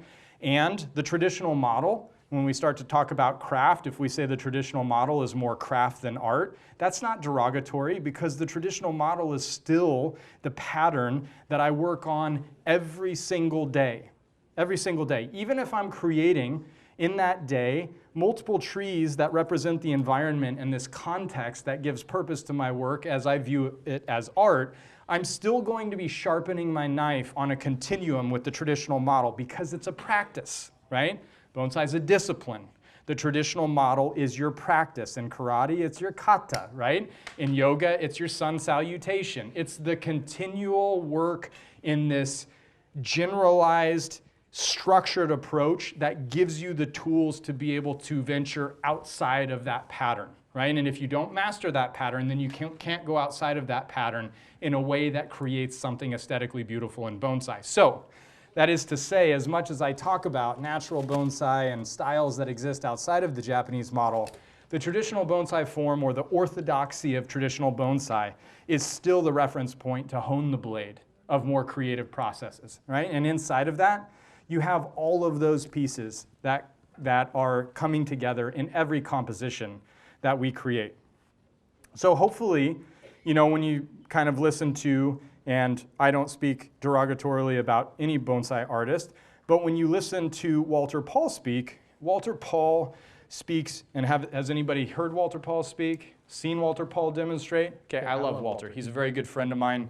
Every time that he comes to the Pacific Northwest, typically I will experience Walter having consumed too much alcohol, potentially crying, and telling me how my bonsai kind of suck, which is good fun, right? Like I'm totally into it. I really like it because Walter can give it and Walter can take it. But when you look at Walter's trees, Walter in his younger years, did anybody follow Walter for a prolonged period of time? Walter had the first bonsai gallery on the internet. Like before people had bonsai galleries on the internet, Walter Paul had the most massive collection of trees visually represented on the internet. And I used to, when I was in college in the early 2000s, I would happily forego a good kager at college to stay home on a Friday night and just sit for a couple hours looking through Walter's gallery of trees. When Walter was younger, and the beautiful thing about his gallery is Walter put in the progression of the trees. You should check it out if you haven't seen it. It's still online and really a great resource just to learn Walter's style and approach, but also to watch the narrative arc of an artist, okay? Because Walter is saying something with his work. Sometimes it's not always pleasant, but he says something. And when you see that narrative arc, Walter's original work, when he was younger and he was practicing a more traditional form, and it is true, Walter Paul practiced a more traditional form of bonsai in his earlier years, you see a fairly substantial commitment to the traditional model. But you can see in his career, based on the dates of his pictures, when he deviates, when he moves away from that traditional model and he starts exploring the natural model. Now bonsai is a mirror reflection of the individual. You can't escape bonsai telling people exactly where you are mentally, where you are emotionally, where you are in terms of your phase in life, right? And I say this very respectfully because when I started my apprenticeship with Mr. Kimura, the oldest apprentice was Taiga Arushibata, who is now one of the leading bonsai artists in Japan of the next generation. And I was with Taiga, or Arushibata's son, for, let's see, almost, I'm going to say 18, 20 months. He was my senpai, the senior apprentice. And during that period of time, I was very fortunate to be the guy that held the tree while Arushibata's son and Mr. Kimura were doing very, very pivotal work, right? And holding the tree is the best position as an apprentice because you get to watch, you have to be very active and engaged because there's a lot of cues that you're trying to work within, but you're front row, right? You're not watching from over the shoulder, you're in the mix constantly. And for whatever reason, probably because I inserted myself into that position, which sometimes didn't go well for me, but most of the time worked out. I got to hold the tree and be present for very, very, very significant work to occur. The hollowing out of roots, if you've ever seen Mr. Kimura's books where he coils the roots of a tree up and reduces its height significantly or flips a tree upside down and carves it. I was front row to all of that, and Arushibata was his right hand through all of that work, as the oldest apprentice should be, okay? Well, Arushibata's son graduated roughly, 18, 20 months into my apprenticeship, and the next day Mr. Kimura came out, and the same things that applied during Arushibata's son's tenure in one day changed, 180 degrees. Whereas the style was to wire every branch and highly define everything, Arushibata's son left, Mr. Kimura came out of the house the next day, and he said, "Why are you wiring so much?" I thought that's what we were doing here, I thought that was the game. it's too much wire. Wire less, more natural. And this really heavy technical work stopped, completely stopped. Well, Mr. Kimura entered the next phase of his narrative arc. The bonsai is a reflection of the thought process, the mental state, the level of maturity and wisdom, etc. I didn't know that at the time, but then I watched Mr. Kimura go through this, and then I started tracking his old work, looking at it with a more intelligent and educated eye, and I started recognizing, oh man, he's been through these changes multiple times in his career. And so I started looking at the work of several professionals over the course of time, and this is where my discussion of Walter Paul comes back to. You start to recognize, and Mr. Kimura even quantified this for me, he said, if you start out as a young bonsai practitioner, and this is not age specific, this is where you find bonsai in your sort of stage of life. If you start out as a young bonsai practitioner too loose, or what he quantified as if your corners are too rounded, which means you're accepting a looser form, a less defined form. You don't have a tightness to your work. You don't have a definition to your work. You're not going to have a prolonged career in bonsai because in your narrative arc, you cannot avoid the rounding of the corners. This is what time does. It wears on the human sort of interpretation of things, right? And if you look at his original work, it was so tight and so sharp, it's almost hard to look at it. It showed the aggression that he had as a 27-year-old person who had sort of been more or less challengingly separated from his apprenticeship, if you will. And you can see that frustration in his work. It was a mirror. Okay, so you could see that maybe that pain or that frustration or that resentment or that defiance in his original body of work. And then that changed. And by the time I got to Mr. Kimura, he was at the end of that level of definition. And then I got exposure in those first 18 months to that level of work, those techniques. And then it completely changed. And I had to learn how to do bonsai without wire. Not completely without wire, but largely without wire, which was the best thing that could have happened because whoever thought that you can do bonsai without wire? And maybe some of you are like, well, I mean, obviously, I don't wire much and I do bonsai. It's like, no, I'm not talking about that. I got that. I see where you're at there, and I can appreciate that. But how can you do bonsai without wire and make it look as good as bonsai with wire? That's a whole different skill set. And that's a skill set that former apprentices to Mr. Kimura did not have because they existed under the tutelage of a heavy wire and a highly contrived or highly defined state of bonsai creation. And now I kind of got this transitional period which was like in between this sort of execution of highly defined, super manipulative, very technical, and suddenly it's like a light switch got turned off. The next day he said, why are you wiring so much? And everything changed. And I was like, wow. Not just from the perspective of like, oh, wow, that was crazy and really hard to deal with because I worked really hard to try and be able to do what I was supposed to do, and now I'm being told that that sucks and I need to do something different. It was, wow, I didn't realize bonsai had that breadth. I didn't realize bonsai had that capacity to represent. I didn't realize that bonsai carried the markings of the narrative arc of the individual creating them. So you think about that, and let's tie this back into the tree because we're sitting here saying, hey, listen, this tree right here can represent a limber pine that's, what did I say, maybe 1,200 years old? Right? So there's a narrative arc to every tree. There's a narrative arc to every tree that exists in an arid environment. There's a narrative arc to every tree that exists in a rocky but slightly moister environment. There's a narrative arc to every tree that exists in a coastal environment. There's a narrative arc to a tree that experiences snow. There's a narrative arc to a tree that experiences wind, right? These are all the narrative arcs, and we start to recognize, and listen, I am going to get esoteric, so let's just go there. This is when we start to recognize, hey, listen, this tree, the work that you do in bonsai, there's nothing more valuable that you could be doing with your time because you're really creating a time capsule of yourself that if we do it correctly, continues to live on, right? This tree is a product of my experiences in the limber pine when I was, and that trip to the limber pine was really tough. You want to know why it was tough? Because it followed the heat dome event in Portland. The day after the heat dome event, the heat dome broke temperatures cooled down. I flew out. I delayed my trip to the Rockies. My team was already there filming. I flew out the next day knowing that I had lost probably 30 to 45 of the best trees I'll ever have, right? Really, really painful loss, really, really painful lesson, learning to respect Mother Nature. Did I think about quitting bonsai? Yeah, I probably did think about quitting bonsai. That was a brutal one. And then all of a sudden I'm in the Rockies and I'm seeing these limber pine that are 3,000-year-old and there's dead ones all around them and next to them. You kind of realize, all right, well, I'm not dead yet.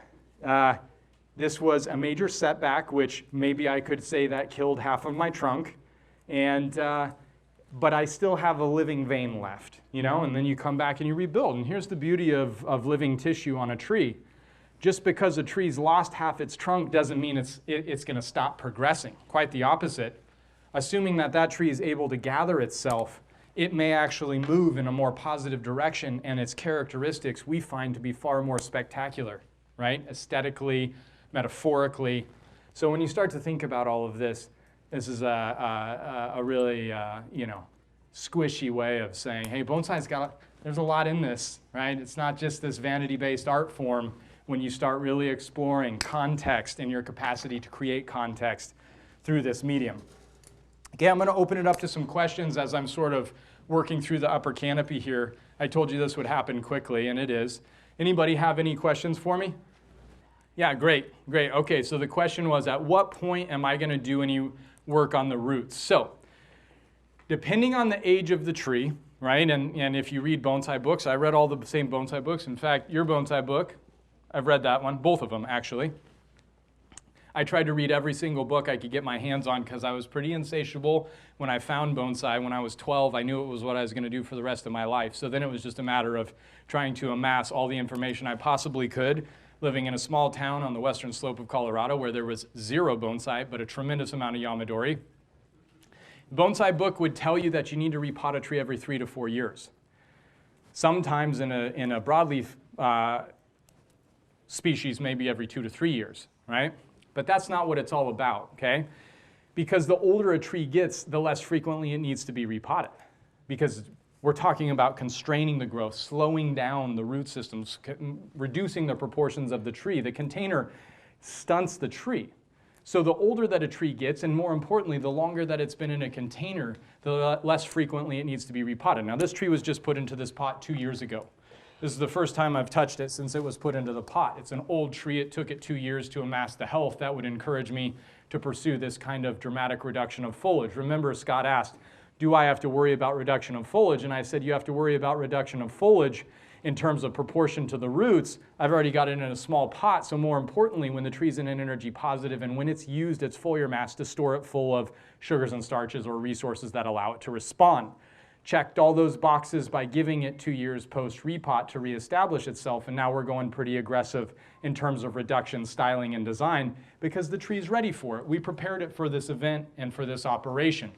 But because I've repotted it 2 years ago and I'm reducing the foliar mass, now I have 1 or 2 more years for it to get back to the foliar mass it had. The foliar mass is what determines the growth of the root system, so the less foliage I have, the slower the roots grow. The more foliage I have, the faster they grow. The older the tree is, the slower it grows. The younger it is, the faster it grows. And now all of a sudden we start to say, well, I can't go on a time frame for repotting. So then how do we know how to repot or when to repot? 3 reasons to repot. Number 1, we lose water percolation moving through the surface of the soil, which means the central core under the trunk is going to dry out. Loss of percolation is the first reason we repot. Number 2, our soil breaks down. It stays too wet and there's not enough oxygen. Decomposition is the second reason that we repot. Number 3, I don't like this pot anymore. Change of style. This is an aesthetic. Angle changed. I redesigned it. I reconceptualized it. I've grown as a bonsai practitioner and I see more opportunity in terms of the design. Change of aesthetic is the third reason. If you follow that protocol for guiding your process and we move away from, hey, can you just kind of tell me the right way to do this? And it's like, I really can't because it's not that easy, but I can tell you what you should look for to make those decisions. That's what guides the root system. This is a good question. Okay, so the question is, when do you make a decision to go into a larger or a smaller container, right? So the container dynamic with the tree, we have to understand, is a process, and everything in bonsai is a process of decision-making around form, number one, and function, number two. Okay, the container in everything we do in bonsai, it has to look good and it needs to work, okay? So if you have a trump card of form or function, which one is going to be the most important? Function, absolutely.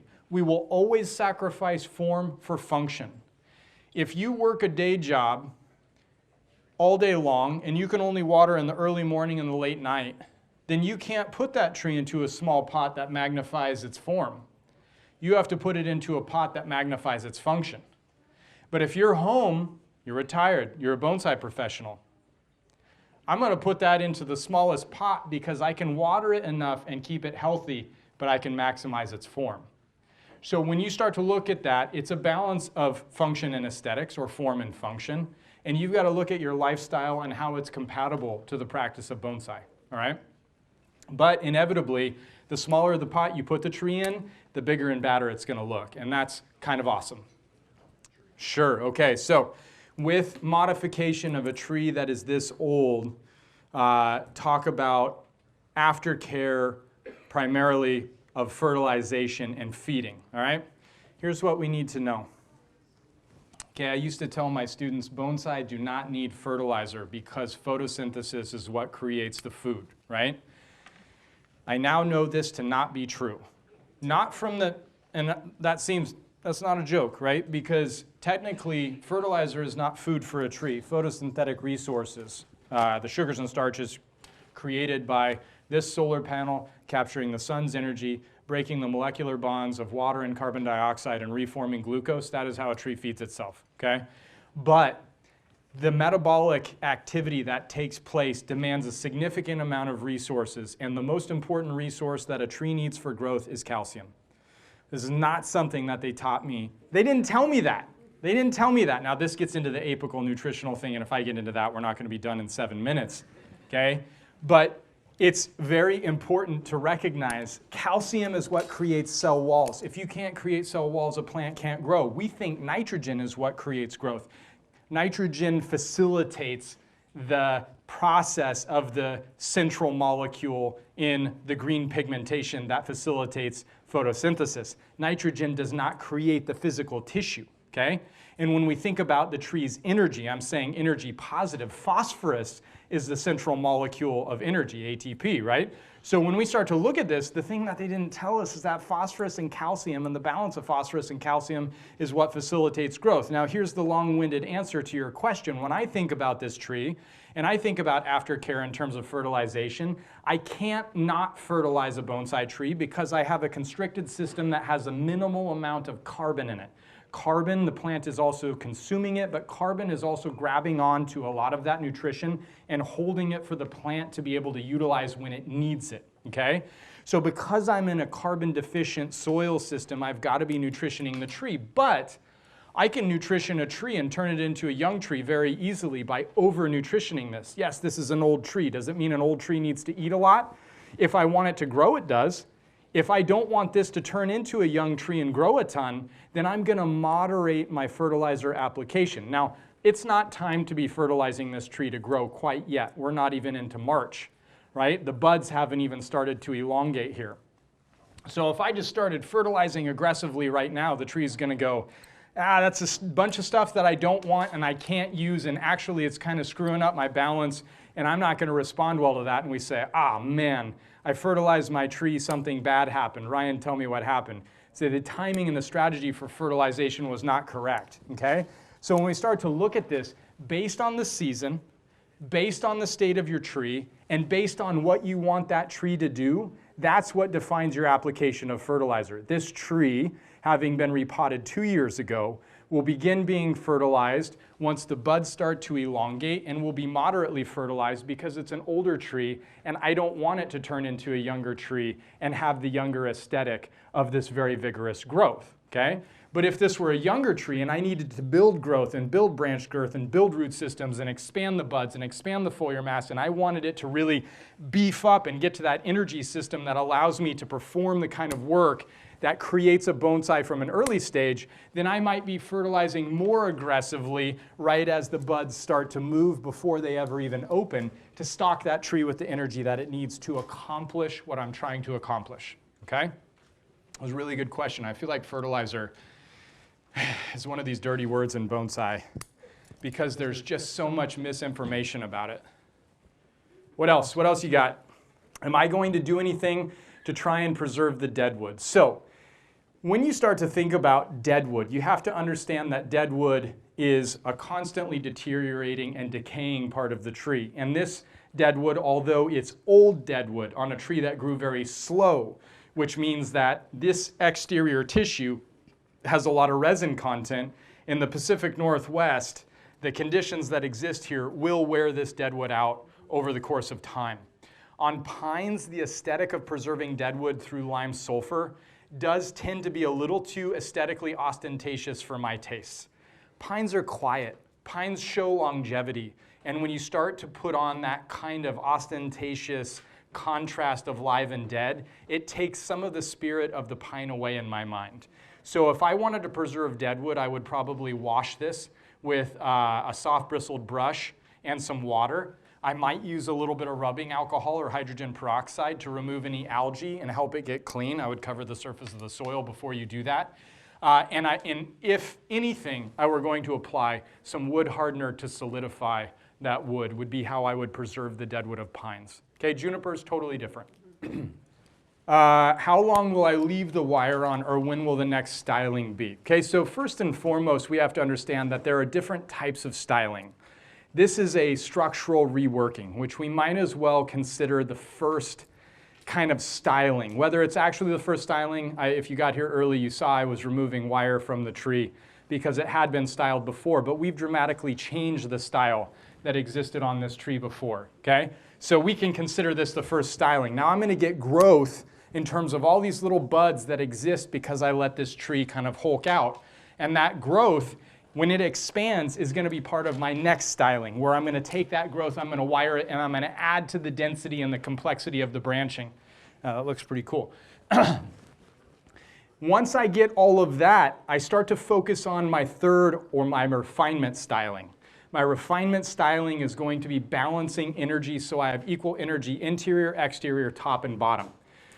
And once I start to refine that tree, I have about 3 years of refinement before I reach the peak aesthetic of the tree, and I'll sit in that peak aesthetic for another 2 years before the proportion of the tree will outgrow the scale of the trunk, and now I have to age the tree through pruning branches, creating a greater degree of asymmetry, more negative space, and deadwood as remnants of what was, and redesign the tree again, right?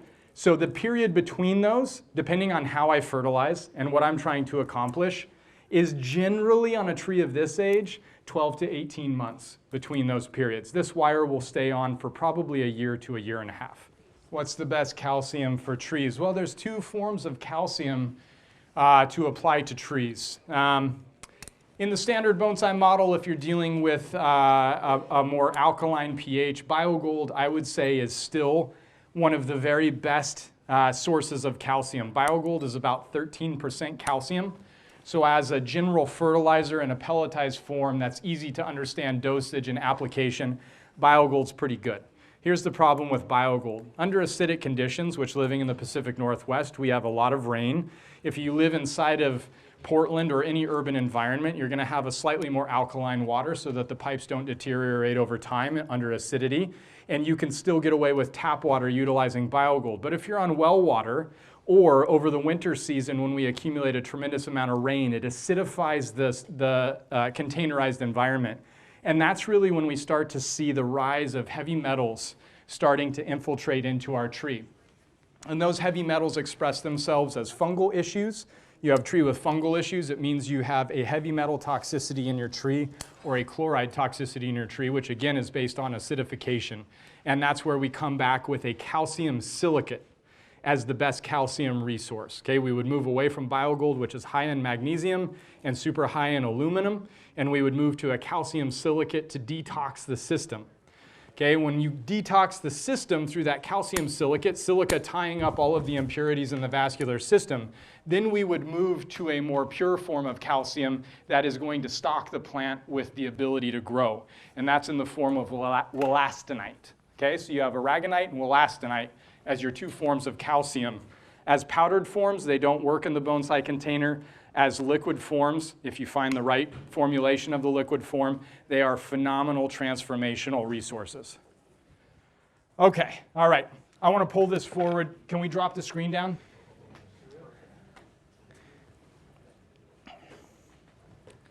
Okay, so focus on primary branch lines here. Let's see if we were able to sort of capture that upward movement. Now remember, I wasn't going to go straight up because we still wanted to maintain the proportions and the compression. But start to see the upward branch lines. Look at the deadwood on the upper right of that central spire. Notice the branches coming off of the top of the deadwood, moving up. Here we go. See this, up and out. Notice these branch lines. You see the curvature of some of those branches moving in and then sweeping back.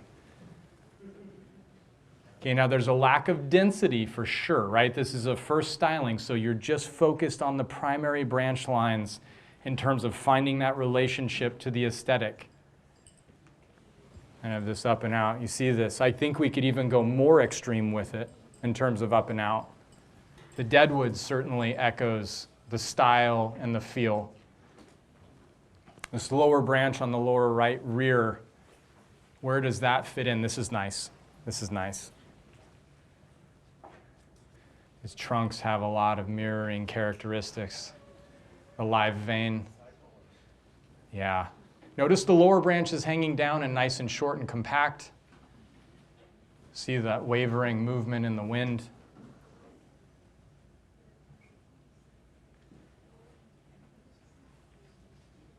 Yeah, there you go. Isn't that interesting? Isn't that great? Yeah, primary lines only, density's not there. Look at the lower branches, look at the upper branches. Yeah, that was a good call on that lower right branch to drop that down. I think that really drove home the point. Cool. Yeah, I know we gotta go.